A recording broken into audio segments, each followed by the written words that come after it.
The last couple of months of earnings have been the best that I've had in almost 2 years. Hello everyone, welcome back to a budget with me. If you are new here, my name is Angie. I am a 32-year-old casual relief teacher based in Melbourne, Australia, and I have been doing casual relief teaching for a little over a year and a half now. I was doing full-time classroom teaching for approximately 3 years before I made the decision to go casual, purely because I wanted some different experiences. I wanted different levels of experience in classrooms. I wanted to go to different schools to see how they kind of ran their school.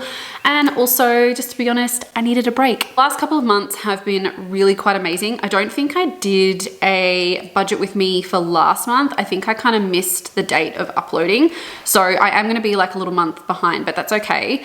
I have been booked all of term 3 pretty much, which is absolutely amazing. So I had been booked for a block of 4 weeks in one classroom with a week break, and now I'm booked for the last 5 weeks of the term. So in total, I've been booked for 9 weeks, which is kind of, I don't know if it's really heard of, like I don't know how common it really is, but I found it really helpful to know exactly where I'm going every day and to know that I actually have an income and a consistent income coming into my bank account, because, you know, with the rise of cost of living and interest rates again continuously going up, blah, blah, blah. Like I'm sure so many people are just sick of hearing about it. Yeah, I'm actually really happy and positive with the earnings that I've had the last couple of weeks. So let's jump straight into it. I didn't actually plan for August at all, but I'm just gonna show you how much I've earned so far, because I think I got two paychecks from August, both different amounts again, because I had a week break. First paycheck that I got was a total of $1,392, and then my second pay was $2,468.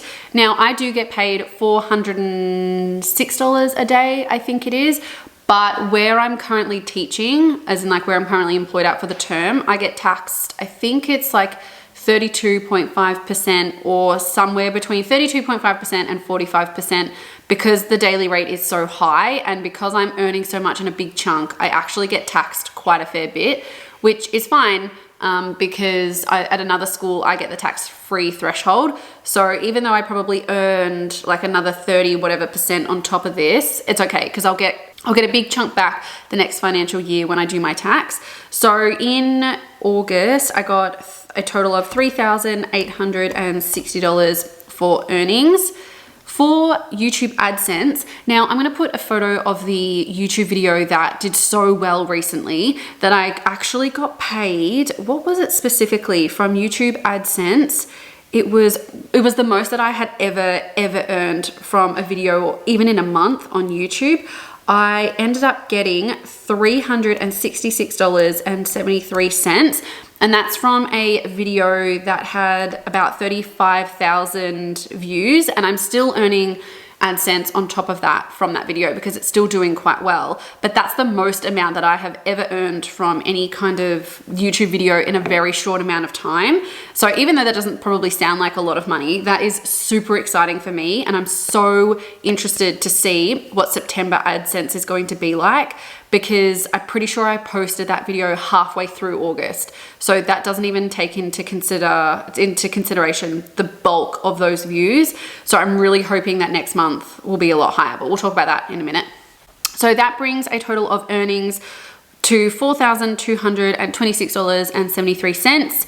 Instantly, you guys know that anything that I make from YouTube, whether that's AdSense, paid partnerships, anything, I put that away into my investments or my savings. I do not spend any money. I don't spend any of that money, because I find that that's gonna help me grow my wealth.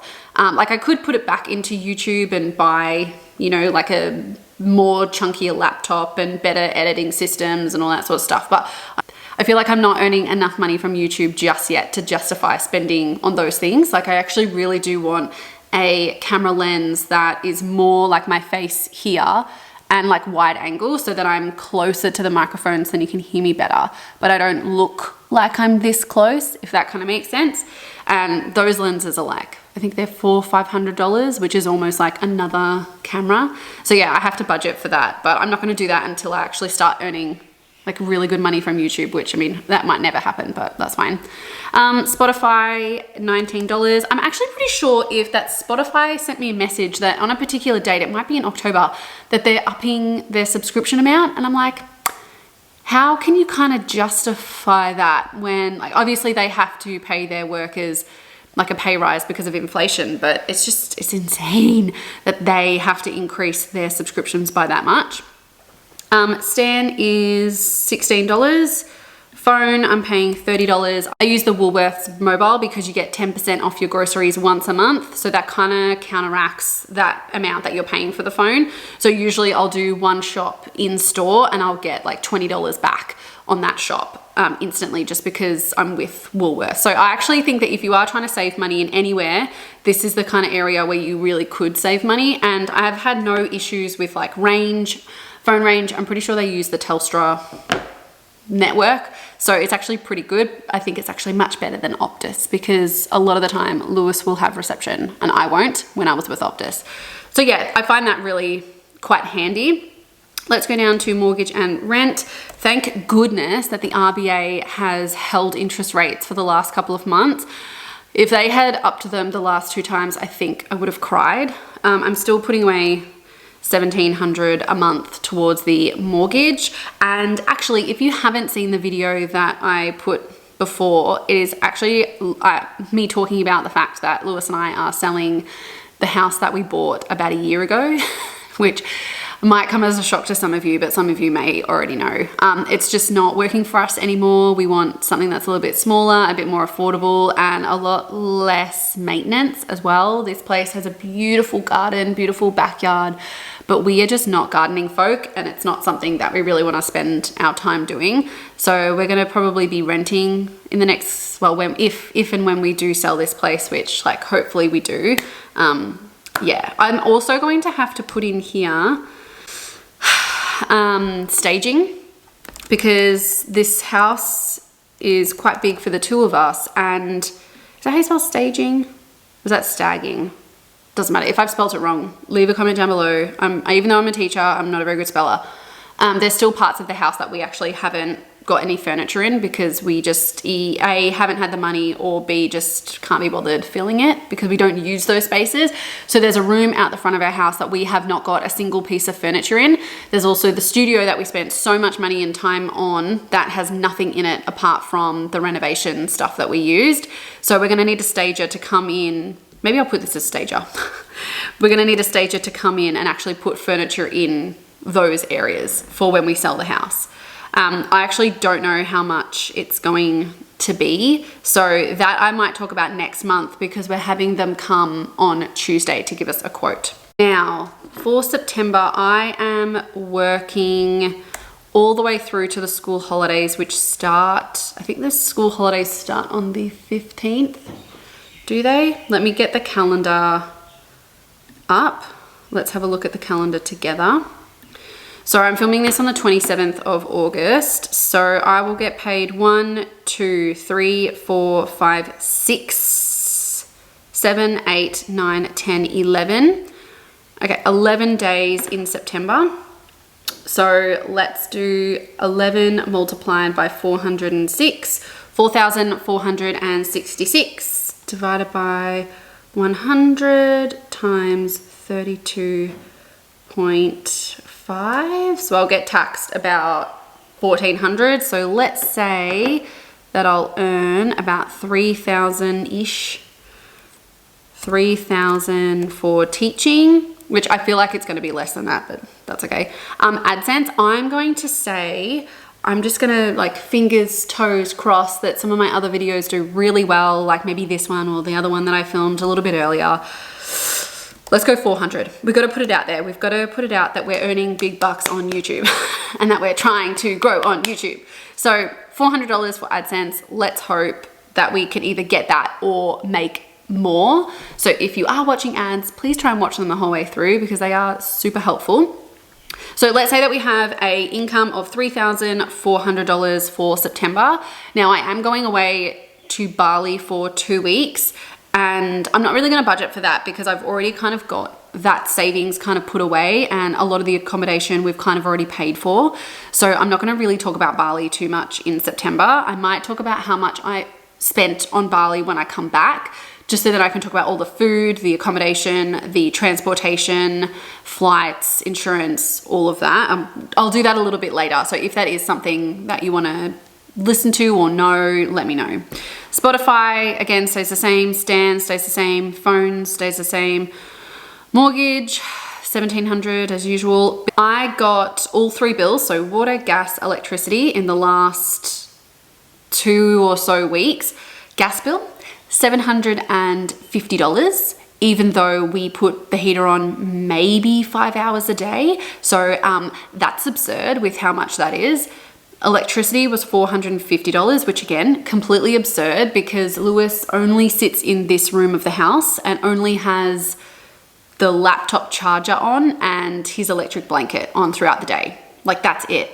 So $450 for electricity, which is an absolute rip-off. I just can't believe how expensive all the bills are. And then water was fine. It was like $240 or something, which like is pretty average. You know, we don't use too much water. But yeah, so we actually might have to bring this up to about $200 a month, just so then we at least have a cushion, especially because if it is going to get a little bit warmer, we are going to have to use the split system a bit more. We're going to have to use the fan in our room, especially in September. That's when the nights can warm up a little bit. So I think it's really important that we up this even just by $40 a month. Really gives us that buffer between bills, and that, you know, the $750 isn't so much of a shock because we've got that money sitting there and it's not as like gut-wrenching. And keep in mind that $750 gas bill was for 2 months. Yeah, 2 months. Absolutely insane. Stager, again, I'm not going to budget for this in September just because I don't know how much it's going to be. Like, it might be $5,000, it might be $2,000, it might be $1,000. We just have no idea. And it's not like we're necessarily going to get a stager. We want the quote first before I actually budget for it. Petrol, I'm going to change this. I think petrol, I've been spending about $75 a fortnight. So I'm going to make this $160. $160 a fortnight. Let's bring it down because for some reason, I don't know why I was doing $220 because I feel like I wasn't spending $110 a fortnight. So let's do 80 just in case the petrol prices fluctuate quite a fair bit. So that kind of saves, what, $60 there and puts it towards bills. Perfect. Amazing. Groceries, $400. Splurge, I'm bringing that like way down. Let's say $200, that's it. I'm really trying to cut back on takeaway, alcohol, like going out for coffees, pies, all of that sort of shit that like we don't actually need to spend money on, that we could put that amount to a better use, like savings, investments, anything where we can try and kind of build our wealth a little bit more, or mine specifically. Because again, like I won't be working for almost 3 weeks. So I kind of need to save as much as I possibly can. I could try and bring it down to 100, but you know, like I want to be realistic and I don't want to restrict myself too much because that splurge money means that I can buy a book if I really want one, which I'm currently in the process of trying to find a new one. But all the ones that I want to buy from Amazon, they all have to be shipped internationally and they're not coming until like mid-September, which I don't really know why. Maybe they're like not popular in Australia, but they're popular in America. Anyway, health insurance, I'm still putting $50 away. My health insurance is actually due in September, which is around $1,300, which I have filled. That sinking fund is 100% filled. So when I do get that bill, I can just pay it straight away. There's no stress. Car insurance, $42, which I think is due in September too. And I don't know how much that one's gonna be. I'm really hoping it's not over $1,000. House insurance, let's do $20 because that sinking fund is full as well. Car service, we need to do $42 because I am still trying to rebuild that sinking funds up from my last car service, which was quite expensive. Car rego, I just paid that, but again, we're starting over, so $42 for the month. Christmas, let's do 25. Oh, actually, yes, that's right. Birthdays, 25 again. Clothes, let's do 25 as well, because I think I want to get like a couple of dresses before I go to Bali, because I actually don't have any. I think I threw a lot of them out because they were not threw them out, like I gave them away because they were either too small or like I just didn't wear them anymore. One dress that I did wear all the time in Bali had a huge like hole right near the armpit. So unfortunately I did throw that out in Bali, and I really liked it. It was linen, it was really nice and flowy, because you can get really hot in Bali, especially with the humidity. So I need nice like linen clothes. Council rates, I'm actually putting nothing because that one is full and I don't know when that bill comes. I'm pretty sure that's September or this month. Actually, it's probably this month because it's August. So I don't know, but I'm a little bit scared for that bill as well. And then house decor, nothing. Oh, actually, no, nothing. Let's leave it as that because that will come under the staging budget in case we need to put like anything on the walls, if we need to buy any knickknacks for when we put our house on the market. We'll see. So that means that I should be able to save $404 in September, and that money, that $404, will probably go straight into savings, or it will go into my mortgage repayment for the next month. Like I probably won't save that money. I'll probably have to drag it across because I won't be earning any income in the school holidays, which, you know, that's kind of the way that it is when you have a casual job that only works or has the earning potential of 40 weeks out of the year. But yeah, that is today's video. I do hope that you did enjoy it. Please make sure that you do like, subscribe, do all of the things for YouTube. Engagement is so, so important, and they really do favor people who obviously have the comments, even if they're super controversial. I don't mind having controversial comments. They kind of give me a bit of a giggle. Yeah, but I will see you guys in a video sometime in the very near future. Bye.